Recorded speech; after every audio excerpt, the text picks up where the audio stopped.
හරි. අපි එහෙනම් දැන් බලමු පුතේ මෙන්න මේ වගේ සමීකරණයක් එනවා වරහනුත් එක්ක. හරි? මෙතෙක් වෙලා කතා කරේ වරහන් නැතුව සමීකරණ විසඳන්නනේ.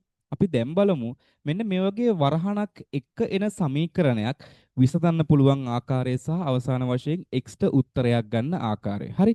මේක පුතේ කරන්න පුළුවන් අපිට ක්‍රම දෙකක් තියෙනවා. හරි? ක්‍රම දෙකෙන් පළවෙනි ක්‍රමය මම ඉස්සෙල්ලාම ඔයාලට කියලා දෙන්නම්. බලන්න දැන් ඔයාට පේනවද මෙන්න මෙයා එක පදයක් මෙයා තවත් පදයක් සමාන වෙලා තියෙන 10 මෙන්න මේ සමීකරණයේ තවත් පදයකින් දේ ඔයා පළවෙනියෙන් අවබෝධ කරගන්න ඕන. ඒ කියන්නේ මෙන්න මේ දෙක ಗುಣ වෙලා තියෙනවා මෙන්න මේ වරහන ඇතුලේ තියෙන සම්පූර්ණ පදෙන්.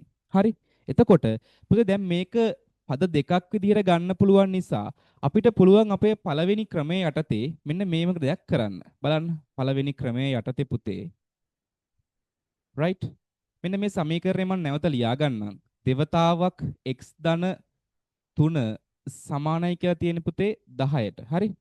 අපි දැන් ඉස්සල්ලා මෙහෙම දෙයක් කරනවා. මෙන්න මේ අපිට හොයන්න ඕන අඥාත පදයේ ඉන්නේ මෙන්න මේ වරහන ඇතුලේ නිසා වරහන එළියේ තියෙන දේවල් ඉවත් කරන් ඉමු. ඒ කියන්නේ වරහණෙන් එළියේ තියෙන පුතේ දෙකෙන් ಗುಣවීමක් සිද්ධ වෙලා. එන්න ඒ ಗುಣවීමක් සිද්ධ වීමේ පරස්පරයේ වශයෙන් අපි පුතේ සමීකරණයේ දෙපැත්තම බෙදනවා දෙකෙන්.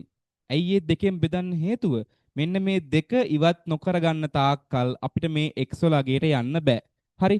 එතකොට පුතේ දෙකට දෙක කැපෙනවා කියන්නේ උත්තරේ 1යි. කිසි ප්‍රශ්නයක් නැහැ. ඒක දැම්මත් 1යි නැතත් 1යි. මේ පැත්ත බලන්න. පුතේ 10 දෙකෙන් බෙදනවා කියන්නේ උත්තරේ 5යි. එතකොට අවසාන වශයෙන් ඔයාට එනවා මේ වරහන් ඇතුළේ ටික විතරක් x ධන 3 වරහන් ඇතුළේ ඉවත් ප්‍රශ්නයක් නැහැ. සමානයි 5යි කියලා. දැන් ඉතින් වැඩේ කොහොමත් ලේසි. x ට 3ක් එකතු වෙලා සමාන වෙලා තියෙනවා 5ට. එහෙනම් x වල පදේ අගය හොයන්න මෙන්න මේ එකතු වෙච්ච 3 සමීකරණයේ දෙපැත්තෙන්ම ඉවත් කරා නම් හරි. ඒ කියන්නේ මෙන්න මේ ආකාරයෙන් x ධන 3 පුතේ අඩු කරන්න 3 එහා පැත්තෙනුත් අනිවාර්යෙන් 3ක් අඩු කරන්න. ඔයාට උත්තරේ එයි x සමානයි 2යි කියලා. x සමානයි 2යි කියලා. බලන්න මේ ක්‍රමය වලට තේරුණාද පුතාලා? right. හරි. අපි යමු දැන් දෙවෙනි ක්‍රමයට. දෙවෙනි ක්‍රමයේ යටතේ අපි කතා කරන්නේ මෙන්න මෙහෙමයි. දෙවෙනි ක්‍රමය. right. දෙවෙනි ක්‍රමයේ යටතේ පුතේ තියෙන සමීකරණය දෙවතාවක් x ධන 3 සමානයි 10යි කියලානේ. හරි? මේකෙදි අපි කරන්නේ පුතේ දෙවෙනි ක්‍රමයේ වශයෙන් මෙන්න මේ සමීකරණයේ මෙන්න මේ වරහන තියෙන කොටස අපි වරහන ඉවත් කරගන්නවා. වරහන ඉවත් කරගන්නේ කොහොමද?